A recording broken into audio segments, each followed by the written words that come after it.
এই মহিলার কিছু সাহায্য করতে পারি কিনা। আসো। আসসালামু আলাইকুম। ওয়ালাইকুম সালাম। ভালো আছেন আপনি? বালা। আপনার কি ছেলে মেয়ে স্বামী কেউ নাই? না, স্বামী নেই, ছেলে দেয় না, বউ দেয় না। ছেলে আছে দেখে না? না, তুই সংসার দেখতো না। ও মানে আপনি রে পারলে আপনার ছেলে দুই সংসার হয়ে যাবে। হ্যাঁ, বউ কয় দেখতে পাচ্ছেন এই যে বৃদ্ধ মহিলাটা সারাটা দিন এই যে কাগজ টুকায় দিত, কেউ কি কি নাই টুকায় বাবা দিত, এই যে দেখেন বোতল, এদের এগুলো টুকায়া মানে এগুলো জমা করে মাস শেষে 2 মাস 3 মাস পরে 1000-1500 টাকা বিক্রি করে। গণেন পাঁচটা, 5টা এতেছে কত?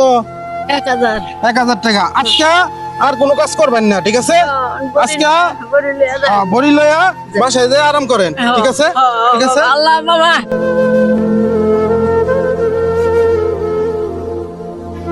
এই যে মহিলাটাকে আমি সাহায্য করলাম, যদি আপনারা সাপোর্ট করেন, যদি ভালোবাসেন, তাহলে হয়তো এই ধরনের আরো বড় বড় কাজ করতে পারবো। আপনাদের সাপোর্ট এবং ভালোবাসা লাগবে।